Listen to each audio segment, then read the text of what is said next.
No melhor som, com muito mais música, e no esporte com o Scratch do rádio. Tabajara, bom motivo para se ouvir rádio. A partir de agora, programa Alô Comunidade.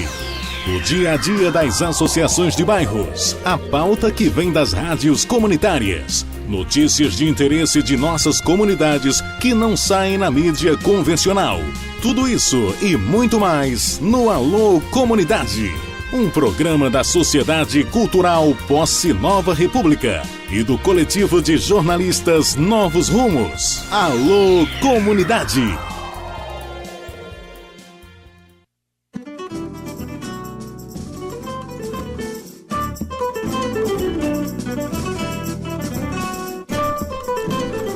Boa tarde, agora são 14 horas em ponto aqui na Tabajara AM. Estamos dando início a mais uma edição do programa Alô Comunidade. Eu sou Dalmo Oliveira, do coletivo de comunicadores Novos Rumos, retornando aqui aos microfones da sua Tabajara AM para mais uma edição do Alô Comunidade. Na tarde de hoje, tarde nublada aqui em João Pessoa, a gente retomando aí a discussão, né, do Alô Comunidade, hoje mais uma vez ao vivo, direto dos estúdios da sua Tabajara AM, de frente para a Mata do Buraquinho.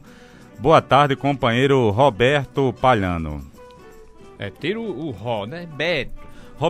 Robertão Palhano, boa tarde. Boa tarde a todos e todas. Como o companheiro Dalmo falou, nós estamos mais uma vez aqui fazendo...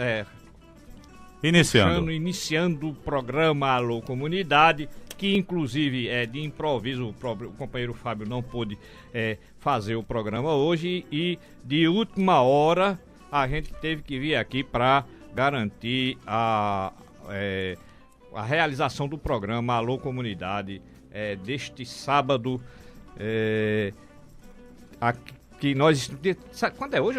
Nem sei. Rapaz, hoje é dia 11 de fevereiro. Dia 11, eu vou trabalhar hoje, inclusive. 11 de fevereiro, pode ficar tranquilo. Numa realização da Sociedade Cultural Posse Nova República, está no ar mais uma edição do programa Alô Comunidade.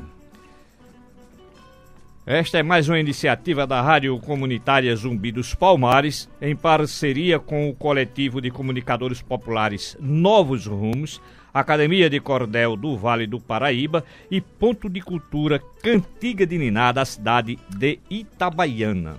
Olha, o Alô Comunidade é produzido de maneira colaborativa, numa parceria inédita entre o Movimento pela Democratização da Comunicação e uma emissora pública na Paraíba. A edição de hoje tem a produção de Dalmo Oliveira e Beto Palhano, com a sonoplastia do meu xará, Beto Lucas.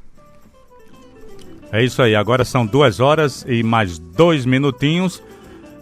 A equipe de produção também conta com o apoio de Fábio Mozart, Marcos Veloso, Fabiana Veloso, Mabel Dias e Evânio Teixeira, nossos colaboradores aqui no Alô Comunidade. Na maior cadeia de rádios comunitárias da Paraíba, estão conosco produzindo o Alô Comunidade em suas grades de programação as seguintes emissoras: Rádio Diversidade do Jardim Veneza, Rádio Voz Popular da Comunidade São Rafael. Também conosco a Rádio Sintonia da Ilha do Bispo, Rádio Independente do Timbó. Conosco também Rádio Difusora de Mandacaru. A Rádio Acaã de Aparecida também está conosco. Rádio Quebra-Mar FM da cidade de Cabedelo. E a Rádio Araçá FM da cidade de Mari, que nos retransmite diariamente. É isso mesmo, também conosco a Rádio Umbu FM lá de Umbuzeiro, Beto Palhano. E a Rádio Casa Branca de Bahia. E ainda a Rádio Comunitária Nordeste FM da Rainha do Brejo, Guarabira. E conosco também a Rádio Comunitária Verdes Mares da cidade do Pilar. Mandar um alô também pro pessoal da Rádio Difusora Central na cidade de Gurinhém. E há também a Rádio a cabo Sistema CB de Comunicação na cidade de Caldas Brandão. Olha, esse programa também é a primeira experiência paraibana de pós-rádio, porque sua gravação estará disponível daqui a pouco no YouTube, juntamente com as imagens que nós estamos produzindo agora aqui nos estúdios da Rádio Tabajara AM. E para os nossos ouvintes que estão sintonizados, que estão na internet também, nós vamos transmitir hoje especialmente algumas imagens ao vivo pelo Instagram. Você acompanha aí o Instagram DalmoPB. DalmoPB é o perfil, nosso perfil no Instagram. Daqui a pouco a gente vai estar colocando umas imagens ao vivo desse programa. E durante toda a semana, este programa pode ser escutado novamente através dos seguintes endereços eletrônicos: radiozumbijp.blogspot.com.br, novosrumosjornalistas.blogspot.com.br, também Tribuna do Vale Online.blogspot.com.br e o blog do vavadaluz.com. Isso mesmo, tem também o diariopb.com.br com o link aí da Rádio Web Zumbi dos Palmares para você ouvir uma das melhores programações de rádio web da cidade de João Pessoa, Beto Palhano. Perfeitamente. E você pode nos seguir também através do Twitter, @AlôComunidadePB. Alô Comunidade PB é o perfil no Twitter e também no Facebook. Nós estamos divulgando novidades e também imagens aqui do Alô Comunidade no perfil Sanhauá da Silva e também no perfil Dalmo Oliveira. Você também, né, Beto? E você também pode mandar uma mensagem de voz pelo WhatsApp, pelo número 083 99112 8014.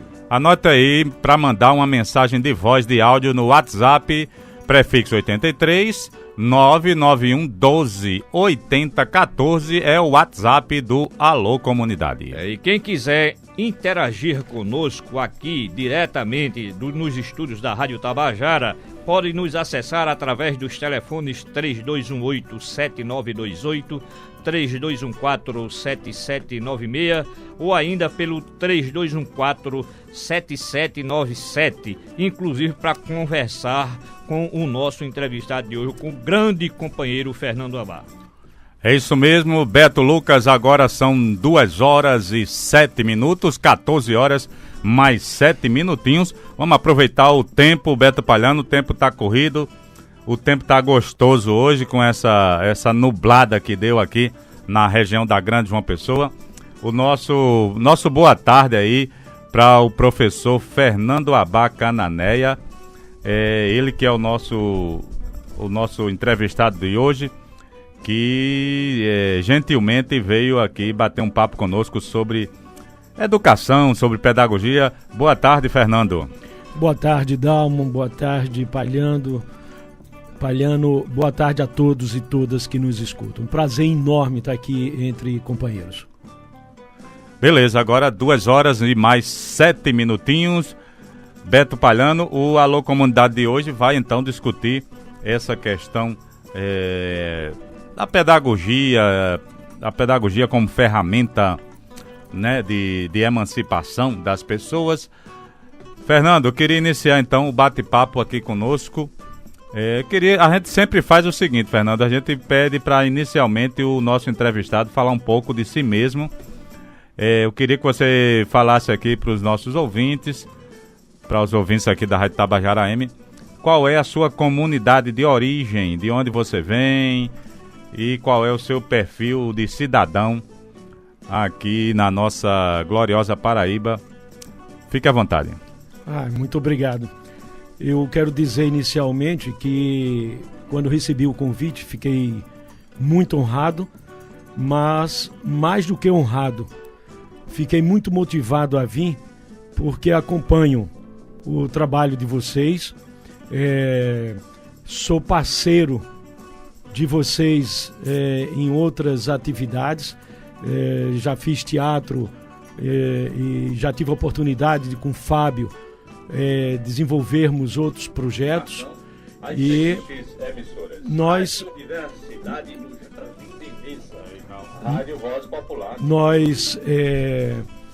temos uma trajetória de admiração do teu trabalho, de Palhano, de Fábio. Então, assim, o convite para mim, além de honroso, me dá grande satisfação, porque sei desse trabalho de vocês, sei do compromisso de vocês com uma sociedade mais justa, uma sociedade de direitos humanos, uma sociedade que busque a igualdade. Então me sinto entre pares, me sinto entre companheiros. Bom, Fernando Abacanané, o que é que eu poderia dizer? Sou filho de João Pessoa, nascido no bairro de Jaguaribe, nos primórdios de 1956, né? Tenho uns 60 anos. E fiz pedagogia, eu sou pedagogo por convicção, educador por ideologia, e ao longo desses últimos 39 anos eu trabalho na Universidade Federal da Paraíba, intensamente no campo da extensão universitária popular. Atualmente sou membro do grupo de pesquisa em extensão popular, um grupo criado dentro da universidade pelo professor José Francisco de Melo Neto. Hoje o grupo é liderado pelo professor Pedro Cruz, que é o nosso líder. Esse grupo desenvolve pesquisas na área de educação popular, com essa visão de que a universidade ela tem que sair dos seus muros, ela tem que estar comprometida com a sociedade e não apenas voltada para si mesmo. Participo de um projeto de extensão há 25 anos chamado Projeto Arte e Cultura Catarina. Esse projeto de extensão eu coordenei durante 8 anos. Hoje eu sou membro da equipe cuja coordenação agora é da grande companheira Clara Magna Nery de Lima, que é filósofa. Esse projeto é desenvolvido na Fortaleza de Santa Catarina, em parceria com a Associação Artístico Cultural do Cabedelo. Sou membro fundador dessa associação. Tenho muita honra também de dizer que participo de uma organização não governamental formada por professores, que é a Maré Produções Artísticas e Educacionais, hoje presidida pela artista plástica, artista de teatro, percussionista e professora Celi de Souza, lá de Cabedelo, que é a nossa presidente. Nessa ONG eu coordeno o projeto editorial Novos Olhares, que trago aqui os 17 livros já lançados por esse projeto, que é um projeto de economia solidária, é um projeto autofinanciado pelos que a ele se agregam, tentando criar uma política de comunidade, onde nós escrevemos sobre educação, arte e cultura, e num sistema de economia solidária nós fazemos essas publicações. E sou professor no mestrado profissional em artes e técnico na área de assuntos educacionais do Laboratório de Estado Supervisionado ITCC do Centro de Educação. Mas o que mais me gratifica ao me identificar é dizer que sou um educador comprometido com as lutas sociais, um educador que não se conforma e não perde sua capacidade de se indignar com as injustiças. Então, o que mais me envaidece é dizer desse compromisso como educador com a possibilidade, a busca incessante de que por meio da educação a gente possa promover o empoderamento das classes subalternas, das classes oprimidas, para que elas consigam, galgar um lugar na sociedade, um lugar ao sol. Beleza, Fernando, agora são 2 horas e 13 minutos. Fernando Abá, quando é que você descobriu, quando é que você sentiu a vontade de ser professor, né, de entrar nesse universo da educação, da pedagogia, ou se a cultura veio antes? São coisas bem embrincadas, né? Bem lado a lado. Mas você acertou em cheio.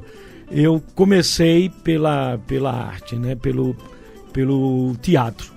Em 1974, eu comecei a fazer teatro ligado à Igreja Católica, e inicialmente a gente montava peças sobre o fundador dos maristas, o padre francês Marcelino de Champagnat, e eram espetáculos que eram apresentados nas escolas maristas, mas também nas comunidades onde os maristas desenvolviam cursos profissionalizantes e cursos de educação básica. Qual foi a primeira experiência nessa área, Fernando? Você lembra? A primeira experiência foi um texto que falava sobre a própria vida e obra de Marcelino Champagnat, mostrando como aquele padre percebeu que precisava, né, sair dos muros da Igreja Católica e ir para as comunidades, e escolheu a educação como o caminho. Os maristas é uma congregação de pessoas, de religiosos que se dedicam à religiosidade por meio da educação. E ali eu comecei a despertar para a educação. E depois fui conhecendo outras pessoas. Quero destacar Francisco Medeiros, que na época presidia o MUEIC, Movimento Unificado de Extensão e Integração Comunitária, e também conheci Edinaldo do Egito, que na Juteca, Juventude Teatral do Cruz das Armas, lá na rua Lima Filho, ali próximo à principal de Cruz das Armas, que fazia lá na Juteca também teatro com essa percepção. Mas foram os maristas que pelo seu trabalho de teatro e de educação, começou a me entusiasmar pelo ato educativo. Eu me oferecia para ser monitor dos meus professores, já no ensino fundamental 2, depois no nível médio. Só para a gente se situar, que ano era esse do início? 74 de início. Né? Conheço o Medeiros do MUEIC e começo a fazer parte do MUEIC em 76. Qual a tua idade nessa época? Eu estou com 60 anos, não é? Então era por faixa aí de 17, nos maristas 14 anos, no MUEIC já 17, 18 anos. E nessa trajetória de fazendo teatro ligado à igreja, quando conheço o MUEIC, a gente começa a fazer um teatro mais engajado nos problemas sociais. Aí a primeira peça que foge da questão religiosa tinha uma pedra no meio do caminho, que era um espetáculo que refletia sobre problemas sociais. Então, a partir daí, eu começo a me afastar um pouco vamos dizer, desse teatro mais religioso, voltado a difundir autores religiosos, para ir para uma linha mais de denúncia, de reflexão sobre os médios. Exatamente. Fui para um lado profano, mas um profano engajado. Um profano com responsabilidade social. Né? E na Juteca, aí isso vem muito forte. Quando eu conheço João Costa, João Costa tinha um grupo chamado Ideodrama. Esse sim, um grupo bem mais forte do ponto de vista de consciência crítica e de engajamento político-social. Então, eu sou despertado para a educação por meio do teatro, das artes cênicas. Companheiro, você falou precisamente a respeito da Juteca, e eu acho muito importante essa questão, porque eu me lembro que na 4ª mostra de teatro da Federação Paraibana de Teatro Amador, o Biratã de Assis era o presidente e nós, do Grupo Experimental de Teatro de Itabaiana, viemos para João Pessoa apresentar a peça A Peleja de Lampião com o Capeta na Juteca. E a Juteca hoje está completamente abandonada. Foi uma luta muito grande do companheiro Edinaldo do Egito Mirossen, de construir aquilo ali, né? E hoje está abandonada. Qual é a avaliação que você faz dessa situação hoje da Juteca, que infelizmente está totalmente abandonada? A Juteca, para quem nos ouve nesse momento e não conhece a história do teatro paraibano, a Juteca surge nos anos 60 pela mão de Alarico Corrêa Neto, Edinaldo do Egito, Mirossen Amorim. E foram nossos professores. Foram nossos professores nos cursos de licenciatura em Educação Artística à época. E comunicação também. E comunicação social, jornalismo. Alarico, graças a Deus, ainda vivo, aposentado, mas vivo e interagindo nas redes sociais. Infelizmente, não temos mais nesse plano as presenças de Mirossen Amorim e do companheiro Edinaldo do Egito, mas deixaram essa semente. Mas a Juteca, ela teve um papel muito importante. Qual é o ano da fundação? Você sabe? A Juteca é de 59. Então, a Juteca surge como um movimento social de pessoas. Edinaldo do Egito, filho de Cruz das Armas. Então Edinaldo tinha uma vontade muito grande de desenvolver aquele bairro e cria com esses outros companheiros a Juventude Teatral de Cruz das Armas. E a Juteca foi percussora de grandes festivais, de grandes espetáculos. Tínhamos todas as tardes, as matinês, eu participei de vários espetáculos infantis. Quero destacar um em que fui ator, chamado Perdidos na Floresta do Beleléu. Eita, rapaz, você está me fazendo voltar. Bem novinha. Não sabia que vinha aqui para falar sobre isso. Tá passando aqui um filme na minha cabeça. Pode soltar o filme, fica à vontade. Então, a Juteca teve um papel assim preponderante na cidade de João Pessoa. Vivíamos a ditadura militar e a pré-ditadura, né? Porque entre 60 e 64 Edinaldo já como professor,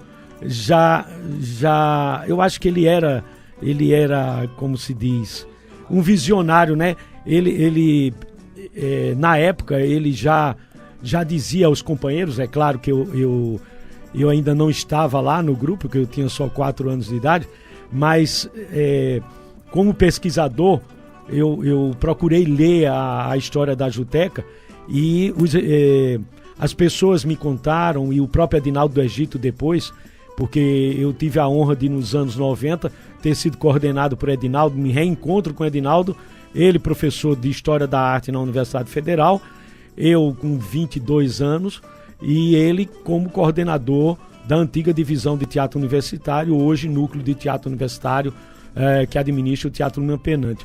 Então eles me contaram esse nascedouro. Então já em 60, o Brasil vivendo, né, o governo João Goulart, e muita reviravolta acontecendo, mas eles já temiam, né, um golpe militar. Mas concretamente, a Juteca formou muitos autores, Oswaldo Travasso Sarinho, o próprio João Costa, grandes atores da Paraíba passaram pela Juteca. Ô Fernando, só uma pequena inserção aí na sua memória. Por favor. Você diria que então a Juteca ela foi responsável por trazer esse teatro, essa parte do teatro para dentro da universidade? Como é essa imbricação aí? Universidade, Juteca, movimento você lembrou bem. Teatral e tudo mais. É uma vergonha que a Paraíba e seus governantes tenham deixado a Juteca e a ruína, né? Hoje a gente só tem o paredão frontal do prédio. Edinaldo tentou recuperar, Larico, tantos outros. É exatamente aonde? Na Rua Lima Filho, na rua do Colégio Oscar de Castro, da Escola Municipal Oscar de Castro. Hoje só resta a parede principal. Teto e paredes laterais e de fundo já foram por terra. Então, a Juteca, ela, durante os anos 60, dos anos 70, 80, ela foi uma escola de formação. Porque antes a gente nem tinha o curso de educação artística, que surge, se eu não me engano, se a memória não me falha, em 1975. A primeira coordenadora foi a professora Laís Aderne, não é? O Lima Penante. No DAC, né? No antigo DAC, né? No antigo DAC, Departamento de Arte e Comunicação, porque na época era um só, né? Hoje desmembrado. Quando eu cheguei ainda era DAC, em 86. Exato. Ainda era DAC. Mas o embrião do curso, né? O embrião do curso, Laís Aderne organiza em 1975. Ela que vem de Brasília, né? Porque a gente não tinha professores mestres nem doutores na Paraíba na área de visuais, de cênicas, né? De música. Tanto que trouxeram para fundar o departamento de música professores da Argentina, do Chile e tal. No caso do DAC, não foram precisos trazer os estrangeiros, mas o pessoal de Brasília, do Rio de Janeiro e tal, fizeram um curso de extensão que Fernando Teixeira participou como aluno, veio da antiga FEFIEG, né, hoje Universidade Federal do Rio de Janeiro. E o povo da Juteca, Dalmo, atendendo a sua pergunta provocativa, o pessoal da Juteca todo estava enraizado nesses movimentos. Quando a universidade abria um curso de extensão, o povo da Juteca estava lá, participando como aluno, dando pitaco, sendo, vamos dizer, professor extra-oficial, porque o pessoal tinha muita experiência com cenografia, com maquiagem, com interpretação, com direção, isso tudo como autodidata, né? É tanto que, quando o curso de educação artística é criado, quem vai lecionar lá? Antigos membros da Juteca, como Edinaldo do Egito, que no campo era formado em contabilidade, mas era um autodidata em teatro, em história, em artes cênicas, de cenografia, maquinista de teatro, cenógrafo. Edinaldo era um faz-tudo, né? Então, a Juteca era a possibilidade dessa discussão que não se tinha na universidade. Com a criação do DAC, essa discussão também chega dentro da universidade, né? Então, nos anos 70, a partir de 75 e depois de 77, há uma pujança dessa discussão. Os focos de resistência, né? As grandes controvérsias. Eu me lembro do espetáculo Sou Louco por Ti Latrina, né? Paulo Vieira, Everaldo Vasconcelos. Esse entrou no... Né? Hoje, professores, né? Paulo Vieira, inclusive, hoje é meu chefe, né? Carinhosamente chamando de chefe, porque ele é um companheiro. É o meu coordenador no mestrado em ensino de artes, que é um mestrado profissional voltado para professores de teatro da rede pública. Você veja que isso tudo foi construído lá atrás, né, pela Federação Paraibana de Teatro, cujo primeiro presidente, o Birastan de Assis, que você lembrou o nome agora há pouco, mas antes, em 1975, era a Associação Paraibana de Teatro Amador. Perfeitamente. E em 77, transforma-se em Federação Paraibana de Teatro, que eu tive a honra de ser secretário-geral, né, de Buda Lira, quando foi presidente. Grande Buda, que foi presidente. Eu tive a honra de ser secretário-geral da gestão de Buda. Você poderia fazer algum comentário a respeito, no caso daquela peça Sou Louco por Ti Latrina, que foi com Everaldo Vasconcelos e Perequeté. Perequeté, Francisco Marto, Perequeté. Aquilo deu um rolo Foi o primeiro beijo gay, não é? Então imagina, nos anos 70, a direção era do professor Cadengue. Antônio Cadengue, que hoje, não sei nem se está vivo ainda, mas deve estar, porque o companheiro, o professor de comunicação Jomar Muniz de Brito, ainda está vivo. Caminhando pelas ruas de Recife. Cadengue, eu acho que Cadengue está vivo ainda. Eu não tenho essa informação. É da UFPE. A UFPE. Foi daqui da UFPB. e depois fez outro concurso e foi para o UFPE. Aquilo deu um rolo mais feito. Fecharam a sala. Ontem. A sala preta do DAC foi fechada naquela época por conta disso. Coincidentemente, ontem, Paulo Vieira, nosso coordenador lá do programa de pós-graduação em artes, estava comentando sobre isso. Tá sendo provocado a fazer um seminário, fazer uma atividade relembrando o histórico do Sou Louco por Ti Latino. A Polícia Federal invadiu o campus, veio, né, interrogar todo mundo o que é que estava acontecendo na universidade. Então foi um espetáculo que... Em pleno período de exceção, né, Fernando? Exatamente. Pleno período, né? Era Berilo Ramos Borba, exatamente, que extremamente conservador, ficava, né, dizem, não tem como se provar, mas escutei muito dizendo que teve todo o apoio para que a Polícia Federal invadisse o campo. Sempre havia essa convocação da reitoria para que a Polícia Federal tomasse essas providências naquele período. Eu já era funcionário do Lima Penante quando a polícia... Pedro Nunes, que na época era estudante, hoje professor universitário, a gente tinha um cineclube e sob a coordenação do NTU era Fernando Teixeira Edinaldo do Egito, e também a Polícia Federal cercou. A gente estava assistindo o Encoraçado Potemkin. Sim, né? Famoso. E também, então, assim, teve episódios bastante interessantes do ponto de vista da resistência. Você lembra, também tem um episódio muito marcante, pelo menos da minha época, Fernando Abá, a exibição de Gevulsa Limarri lá na reitoria. Na reitoria. Foi um quiprocó também, né? Também, que funcionava no atual prédio do INAMPS, né, do INSS, que era ali na Lagoa. Isso, exatamente. Quando do advento... Mas teve uma projeção aí no campus também. Teve um campus também. Teve. Porque antes do campus aglutinar todas as unidades isoladas da universidade, salvo engano, em 1978, foi criada a Pró-Reitoria, a PRAC, Pró-Reitoria para Assuntos Comunitários. Você foi pró-reitor dessa Eu fui pró-reitor adjunto. Foi? Na gestão da professora Rossana, no primeiro mandato do professor Jader Nunes de Oliveira. Jader Nunes, eu lembro. Que ele teve 2 mandatos. Eu participei só de um mandato dele. O primeiro ou o segundo? O primeiro. No segundo eu pedi exoneração. Que ano era isso? Do cargo. Isso era... Eu fui coordenador de extensão cultural na gestão de Neroaldo, 1992 a 96, 96 a 2000. Uhum. 96 a 2000. Você entra na docência em que ano, Fernando? Olha, eu sou professor colaborador, docente externo, certo, do mestrado.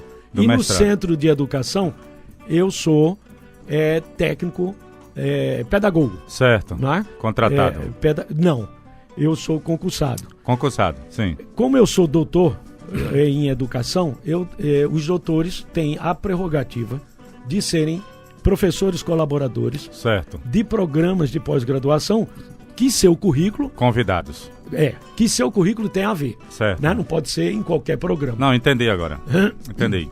Isso mesmo. Vamos dar uma pausa aqui, o Beto Lucas. Antes do intervalo, eu queria avisar o pessoal, vai ter uma oficina daqui a pouco, às 16h30, oficina aberta, itinerante do Maracastelo, certo? Hoje dia 11, vai ser no Mercado do Peixe de Tambaú, viu? Em frente ao Mercado do Peixe aí, você que quer conhecer um pouco desse ritmo do maracatu, ok? Hoje, a partir das 16h30, e os instrumentos já podem ser tirados na ANCAB, que é a Associação de Moradores aqui do Castelo Branco.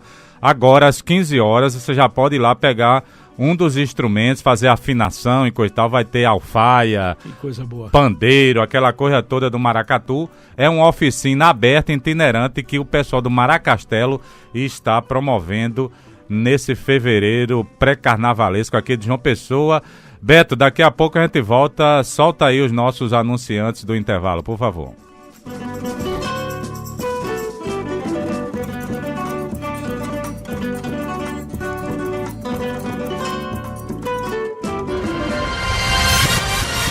Você está ouvindo o programa Alô Comunidade.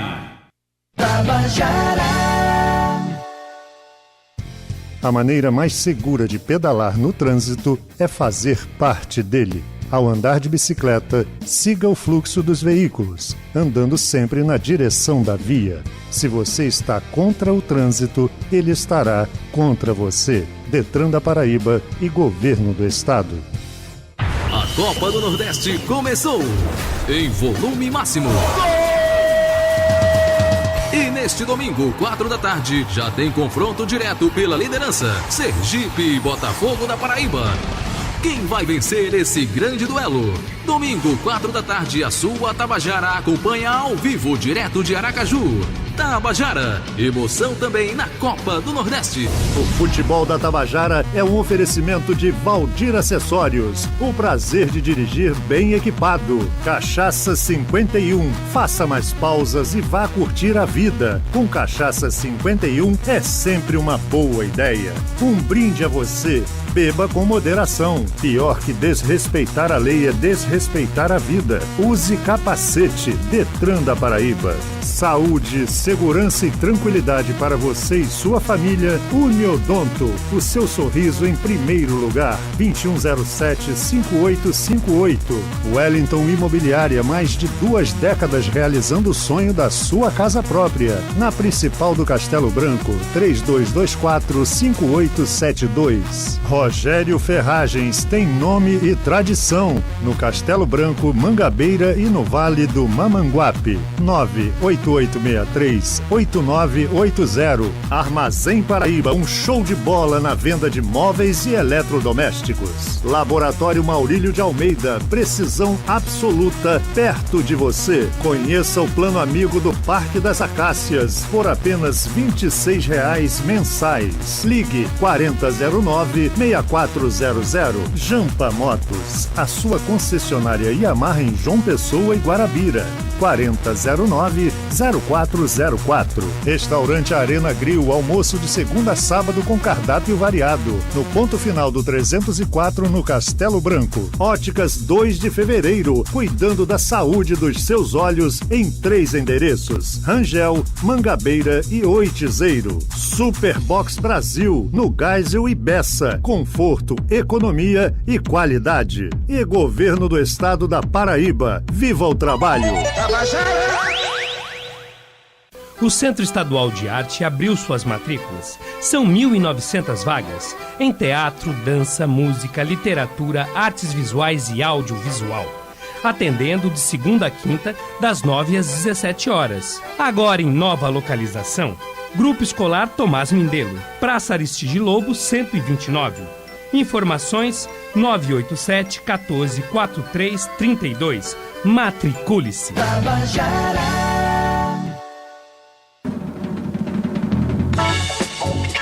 No melhor som, com muito mais música e no esporte com o Scratch do rádio. Tabajara, bom motivo para se ouvir rádio. Você está ouvindo o programa Alô Comunidade.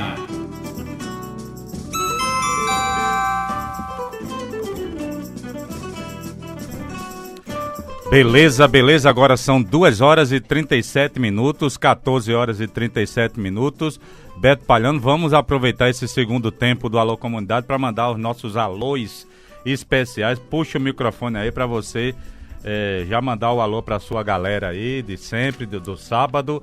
Eu quero mandar um alô especial para Fabiana Veloso, que está ouvindo a gente lá no conjunto do ex-ditador Ernesto Geisel, também para Fábio Mozart, que está nos ouvindo em Jaguaribe, provavelmente, e Bebé de Natécio, que hoje de manhã fez mais uma aula espetáculo lá no Secaf, viu, Palhano? Ele agora está animando a feira orgânica do Secaf no José Américo, juntamente com Merlânio. O que é Secaf, rapaz? Vou dizer daqui a pouco. Merlânio Maia e também com Marcelo Maia, os 3 irmãos aí, poetas, repentistas e violeiros e compositores e músicos no Centro de Comercialização da Agricultura Familiar, no José Américo, aqui na nossa querida Zona Sul de João Pessoa, agora 2h38, Palhano.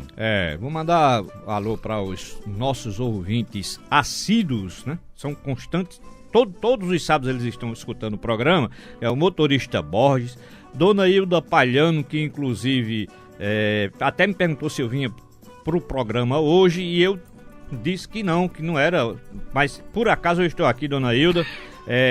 Para Bob do Sax, Chico do Pandeiro, Cibolinha, Marinaldo de Mangabeira, Seu Theo, João Teotônio dos Bancários, Roberto Bezerra do Alto do Mateus, Dona Lia Serrano do Geisel, e para Seu Damião, que eu descobri recentemente passando lá em casa, ele comprando uns cocos, perguntou se tinha coco para comprar comigo e tal. Quando viu minha voz, disse: eu conheço sua voz lá da Rádio Tabajara.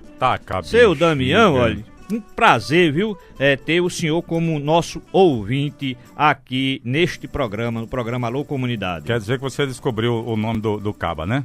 Foi, descobri. Seu Damião, um abraço forte aí, acompanhando pelas ondas da Tabajara AM, né? A Rádio Tabajara, 80 anos, viu? Paraibana como você, 80 anos, Fernando Abá, de cultura, de muita informação, muito entretenimento aqui nas ondas da sua Tabajara AM. Infelizmente, Fernando Abá, a gente está vivendo um momento complicado na radiodifusão brasileira. Existe até a pretensão de tirar o sinal de AM do espectro eletromagnético aqui no Brasil. Não sei se você está sabendo disso. Daqui a pouco você pode comentar também um pouco sobre essa coisa da radiodifusão via AM, hein, Beto Palhano? Até quando, né? Eu ia falar até quando a AM vai existir. A AM vai resistir. Existir, porque inclusive a Rádio Tabajara AM é uma rádio, a AM é histórica na Paraíba, né?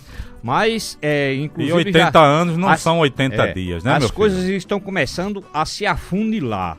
Hoje foram fechadas as agências do Banco do Brasil, do Shop Sul, e uma do Meg Shop.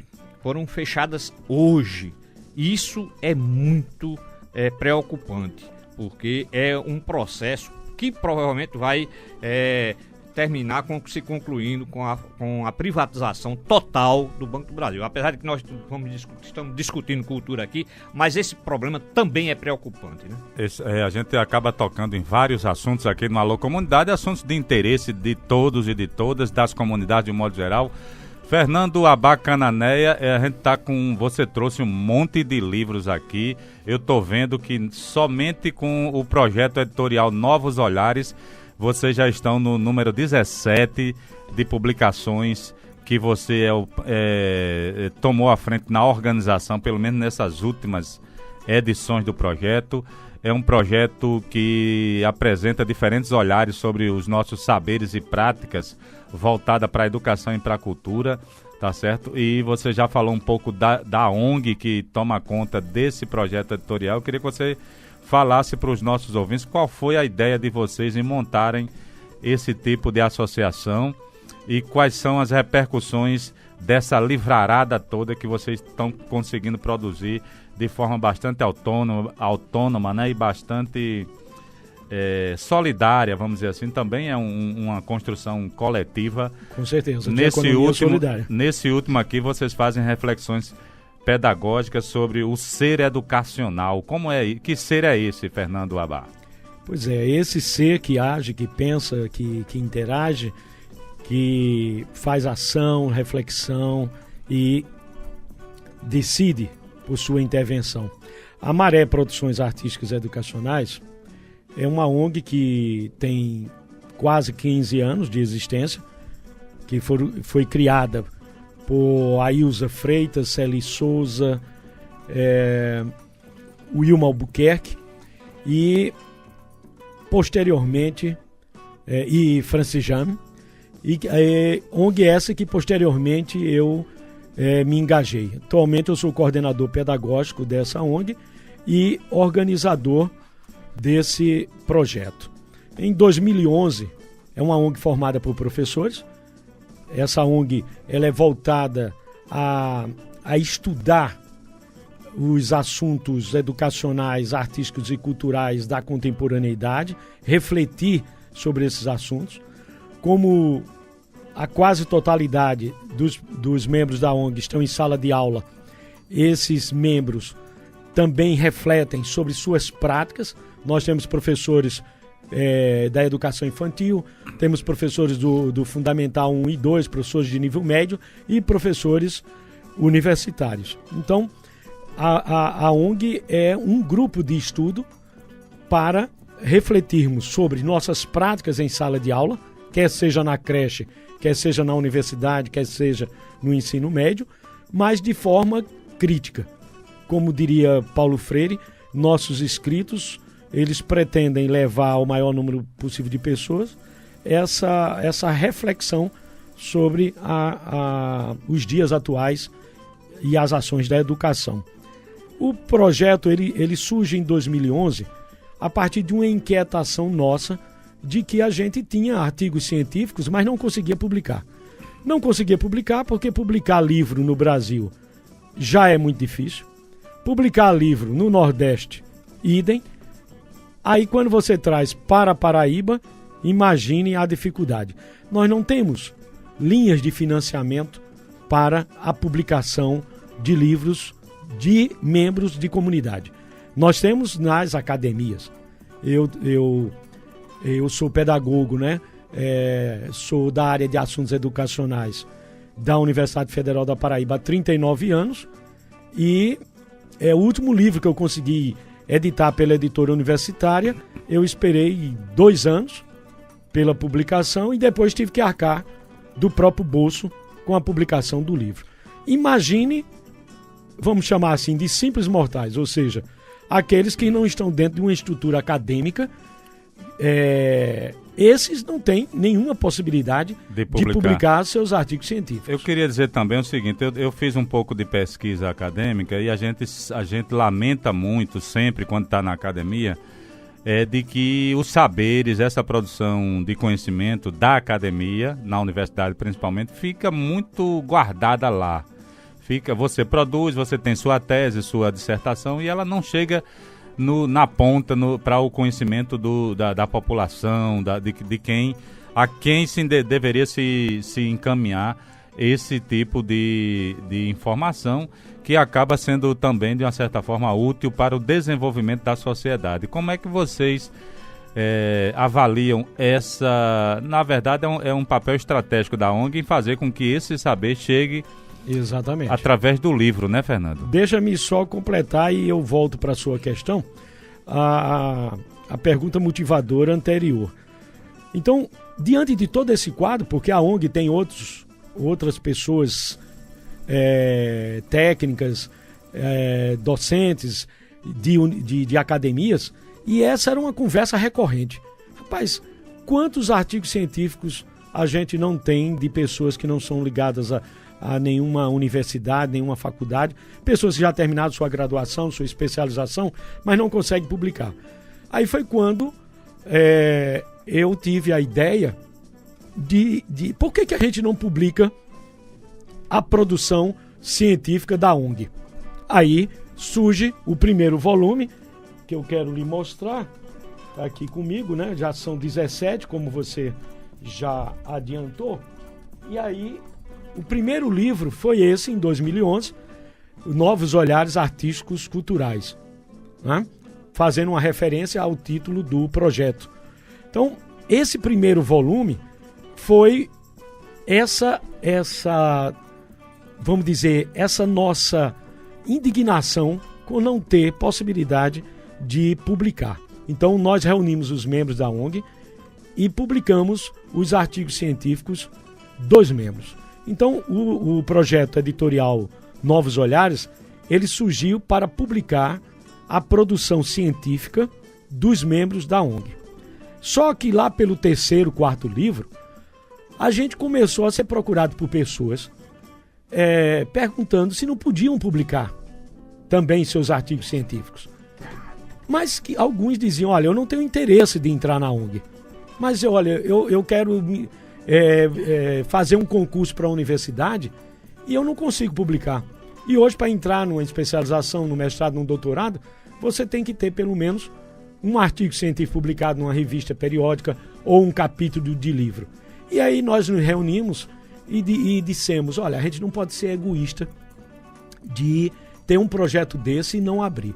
Então, a partir do 4º livro, nós abrimos para qualquer pessoa que queira publicar um artigo científico conosco. E como é o sistema? Como todo artigo científico, ele segue as normas da ABNT, que é a ABNT, Associação Brasileira de Norma Técnica. Ele diz como é que se faz a citação de um autor, como é que você deve colocar uma revista que você consultou, enfim. Então, a gente segue as normas técnicas da ABNT, a gente tem um conselho editorial, e aí, à medida que a gente foi publicando livros, a gente foi conseguindo voluntários. Então, hoje nós temos 2 doutores e 4 mestres que voluntariamente me ajudam a ler esses artigos, fazer análise e dar parecer.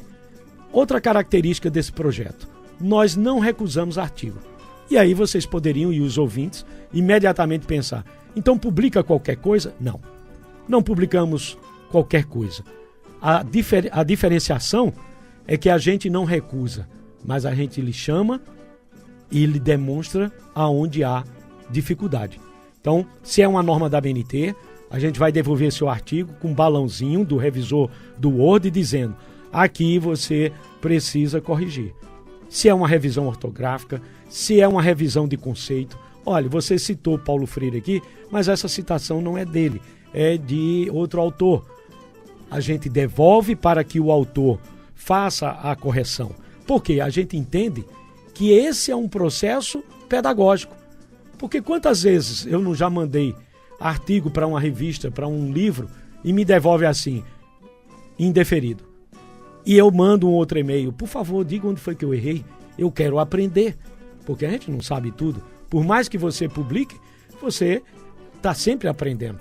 Então, baseado nessas coisas que me angustiavam, nós e os outros companheiros e companheiras da ONG, nós fomos criando e aprimorando o projeto, aprimorando o projeto dessa maneira. Então hoje a gente tem um conselho editorial que analisa o seu artigo, coloca ele dentro, né, dos preceitos acadêmicos, porque o livro tem ISBN, é registrado na Biblioteca Nacional, ganha código de barra, e nós hoje temos assim o imenso prazer, alegria e felicidade como educador de várias pessoas chegarem para a gente e dizer, olha, eu passei no concurso para mestrado e meu artigo que publiquei com vocês foi decisivo no desempate, foi decisivo na pontuação. Então esse projeto para mim é de uma oportunidade ímpar. Como é que ele é feito? Eu, ao longo desses 17 livros, ainda estou aprendendo, sou eu que diagramo, que digito, não é? Para baratear os custos. Qual é o custo do livro? Editora. A editora Imprel fez uma parceria conosco, ela nos dá gratuitamente os convites, o banner de lançamento, os marca-páginas, e nós rateamos o custo do livro entre os articulistas. Sempre são 10, 11 artigos, eu sempre escrevo um dos capítulos e eu entro também na cota. Eu não ganho nenhum centavo por ser o organizador e idealizador do projeto. O que é que eu ganho com isso? Meu currículo vai para o meu currículo Lattes. Todo acadêmico tem um currículo Lattes, para quem me ouve. Lattes é a homenagem ao físico brasileiro, que poucos conhecem, chamado César Lattes, e que o Conselho Nacional de Ensino e Pesquisa, Conselho Nacional de Pesquisa, homenageou esse físico brasileiro, dando o nome a quem faz o currículo na plataforma do CNPq de Lattes, em homenagem ao físico brasileiro César Lattes. Então eu ganho porque boto no meu currículo como organizador, como autor de um dos capítulos, e o maior pagamento, conhecimento. Porque o que eu leio, o que eu tenho lido, né, para fazer esses 17 livros é impagável. Dinheiro no mundo me pagaria. Palhano, me permita só para fechar esse raciocínio. Fica à vontade. E você fazer sua intervenção. Quando os livros são impressos, nós fazemos uma reunião. Cada autor de capítulo recebe 50 livros, porque ele deu a cota. E esses 50 livros você doa, faz o que quiser. Se quiser vender, aí a gente combina que o preço tem que ser o preço de custo. Então, por exemplo, esse último livro, ele está sendo vendido a R$20. Para ser correto, o preço de custo R$18. Para facilitar o troco, a gente vende a R$20. Mas a gente doa para bibliotecas populares. Se o educador chegar e disser, eu só tenho 10, ele leva o livro. Eu estive em Caporã ontem e deixei lá 25 livros para me pagarem com o 13º de junho dos professores. Deixei o número da conta e pagam quando quiser. Né? Então é dessa maneira que a gente está fazendo esse projeto e pense numa satisfação como pedagogo de estar podendo, né, pessoas que publicam pela primeira vez, pessoas dislexas que não sabem escrever porque tem uma boa oralidade, mas não conseguem escrever, passam um ano com a gente tem um plantão.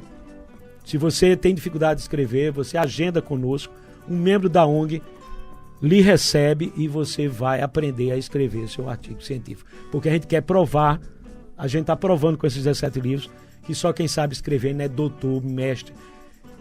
Isso é elitismo acadêmico. As pessoas podem sim aprender a fazer uma referência pela BNT, a ler e a escrever.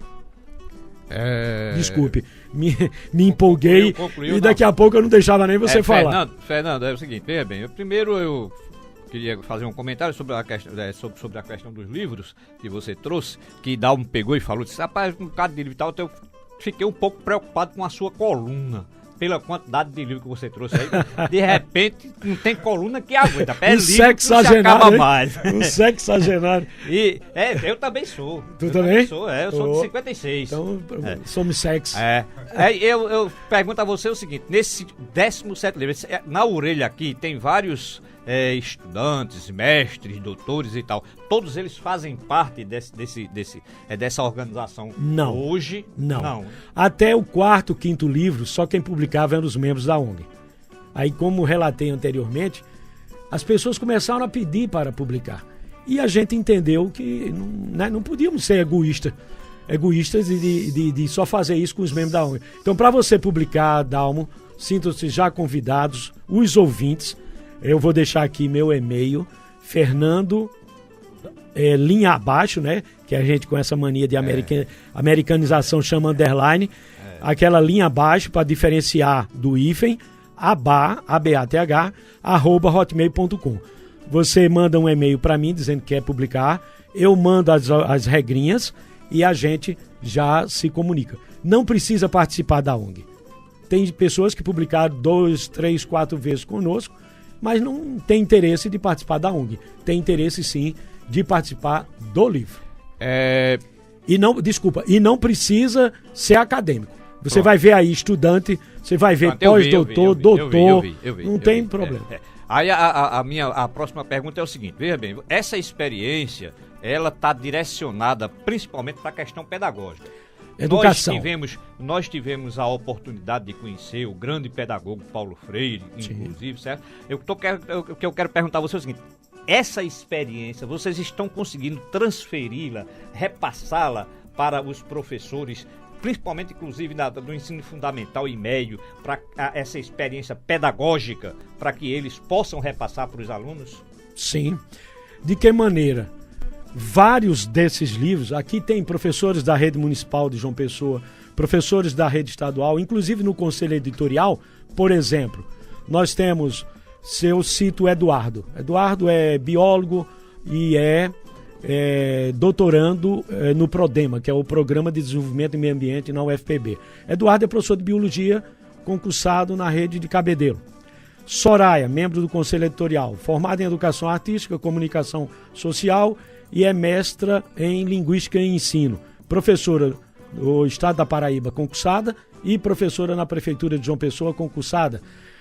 E vários dos autores dos capítulos já estão aplicando em sala de aula esse conhecimento teórico. Por exemplo, nesses livros tem reflexão, por exemplo, professora Ailza Freitas, que é mestra em linguística, professora de ensino de arte no município de João Pessoa, concursada, doutoranda em educação na linha Educação Popular.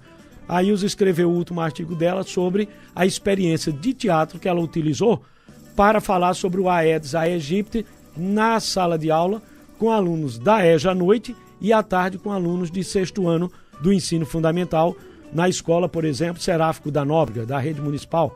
Então, vários desses textos já estão sendo adotados por professores. Vou dar um exemplo. Em sala de aula. Em sala de aula. O planejamento desse ano da Escola Seráfico da Nóbrega, um texto nosso sobre planejamento estratégico educacional, foi o texto utilizado para a acolhida dos professores. Então, a gente está conseguindo, né? Porque a linha é uma linha... A linha mestra é educação e suas interfaces com a arte e a cultura, né? Nós só publicamos artigos que façam esse referenciamento. E numa linha histórico-crítica. Não aceitamos artigos racistas, xenófobos, que denigram a liberdade, a integridade humana, o ser humano em sua plenitude, não é? Perfeito, agora são 2 horas e 59 minutos, Palhano, né? Tá já chegando ao finalzinho aqui. Filma aqui pra mim, por favor, pra eu aparecer também, porque senão não... Pois é. Tá ao vivo aí no Facebook, Beto Lucas, você vai me dar só mais uns minutinhos pra gente terminar o papo aqui com o Dr. Fernando Abá. Vira pro lado do outro lado. Não, aqui você deu uma pausa. Tudo bem, daqui a pouco a gente volta aí. Antes de eu fazer uma outra pergunta para o professor Abá, eu queria mandar um alô para Braga Xavier, ele está aniversariando hoje, o Braguinha Xavier, nosso amigo aí das batucadas, dos carnavais também, preparando a batucada para o carnaval desse ano. Ricardo Cardoso Agra está aniversariando hoje, Maria do Rosário Cardoso também, Priscila Dias e Acácio Medeiros, todos aniversariantes do dia aqui pelo meu calendário de Facebook, também acompanhando a gente pelas redes sociais aqui no Alô Comunidade da Rádio Tabajara. Agora são 15 horas pontualmente. Fernando Abá Cananéia, muito assunto para a gente discutir. Com certeza. Mas aproveitar a sua presença também para falar um pouco da questão da educação, da pedagogia como política pública, né? Você que teve uma experiência como gestor, eu queria que você falasse um pouco nessa perspectiva, Fernando, da pedagogia. Como é que você analisa o ensino hoje, principalmente fundamental, o ensino médio na rede pública da Paraíba, nas redes municipais? Você que tem uma visão privilegiada desse aspecto, inclusive já tendo passado por cargos importantes aqui no estado da Paraíba. Eu vejo com muita preocupação, né? O primeiro aspecto é a precarização do trabalho dos educadores. Se cobra muito da educação, é como se a educação fosse resolver tudo, não é? E se coloca sobre as costas dos educadores todos os graves problemas. Se a família está desestruturada, a escola tem que fazer a correção. Se há problemas de saúde dentro da escola, tem que fazer a correção. Se há problema de violência, a sociedade está violenta. Do meu humilde ponto de vista, a precarização em que hoje se dá o processo educacional é muito grande. Eu percorro esse estado e eu chego em escolas que ainda é no pó de giz. Eu chego em escolas que têm salas multisseriadas. Para o ouvinte que não domina essa linguagem da nossa área, escola multisseriada é uma sala, às vezes um pano dividindo, e a mesma professora, ela dá aula no primeiro ano, aí passa uma tarefa no quadro, vai para o outro lado com outro grupo de alunos, de crianças, dá aula, o conteúdo do segundo ano, depois do terceiro e do quarto ano. Essa é uma realidade da Idade Média.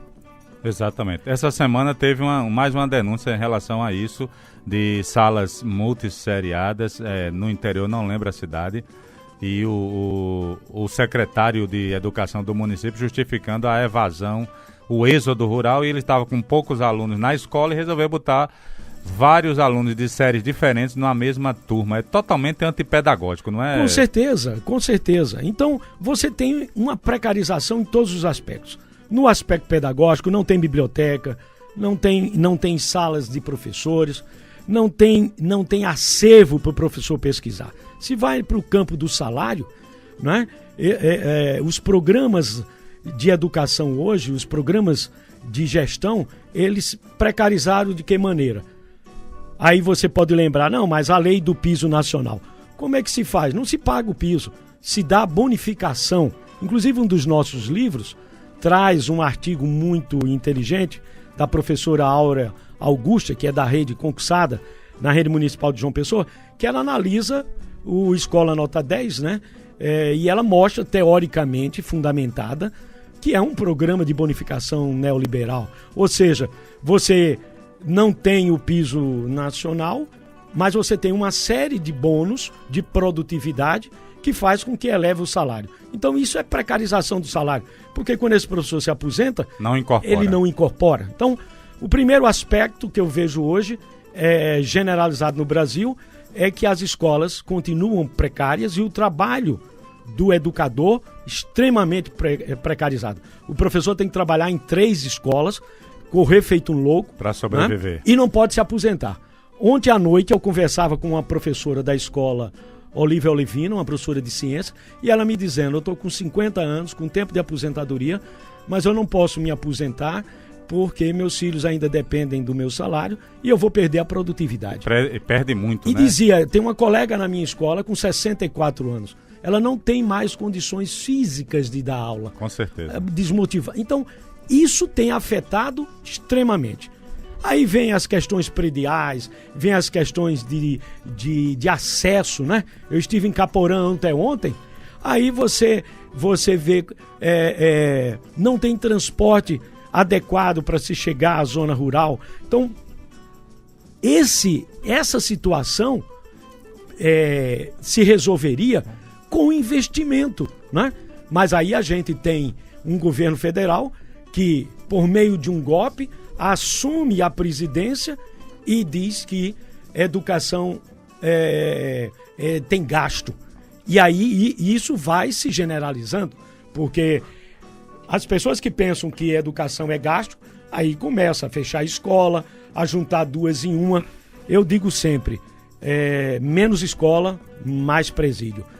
As redes públicas, elas precisam pensar no educador, em lhe dar salário e não bônus de produtividade, porque escola não é fábrica para dar produtividade, e até mesmo na fábrica eu questiono, não é? Então, a educação, ela precisa ser vista como investimento. E investimento passa por melhores condições de trabalho dos educadores, predial, compra de acervo e de equipamentos didáticos pedagógicos. Ok, estamos conversando com o professor Fernando Abacananeia. Vamos encerrar o Alô Comunidade de hoje. Eu queria só para fechar mesmo, Beto Lucas, mais um minutinho da sua paciência. Eu queria que o professor fizesse uma análise também. Você que passou por um período de exceção na fase do primeiro, do golpe militar na década de 60, 70, qual é o parâmetro, a comparação que você faria para o golpe que ocorreu no Brasil do ano passado para cá, Fernando, para a gente encerrar o Alô Comunidade hoje? O atual golpe, ele é midiático, ele é parlamentar e pior, ele tem a chancela jurídica. Por isso que a população está imobilizada, do meu humilde ponto de vista, porque para um cidadão, uma cidadã comum, quando alguém diz fulano foi preso arbitrariamente, mas alguém, né, uma mídia também golpista e a serviço dos grupos oligárquicos, vai lá no teu horário de almoço e diz, mas teve a chancela, teve o apoio de um ministro do Supremo. Isso no imaginário, na cabeça das pessoas, é terrível, porque as pessoas dizem, não. Então, se o jurídico deu o aval, chancelou, né? Chancelou. Meu filho mais velho, de 36 anos, é professor de Direito Constitucional, ele estava me dizendo, pai, eu não sei mais o que fazer na sala de aula, porque eu sou professor de Direito Constitucional e rasgaram a Constituição e eu não sei mais como dizer a meus jovens alunos, futuros advogados, que sigam a Constituição. Esse golpe é terrível também. O outro também foi terrível, mas esse talvez seja pior, porque ele é midiático, ele é parlamentar e ele tem a chancela da área jurídica que está a dar apoio a esse rasgar da Constituição. É verdade, um golpe também simbólico, né, Fernando Abá? Aqui Sim. que a gente sofreu no Brasil. Agora são 3h08, eu quero me despedir dos nossos ouvintes, agradecer a audição de hoje, à tarde, ao vivo, mais uma vez aqui no Alô Comunidade da Rádio Tabajaraíma, agradecer a presença do Fernando Abá. Eu é que agradeço. Na tarde de hoje, Beto Palhano. Boa tarde a todos e todas. No próximo sábado estaremos aqui mais uma vez fazendo o programa Alô Comunidade. Infelizmente não dá para continuar essa discussão belíssima, ótima, muito de qualidade. Infelizmente, no outro momento, nós vamos convidar o companheiro Fernando Abá para comparecer aqui mais uma vez, outra vez novamente.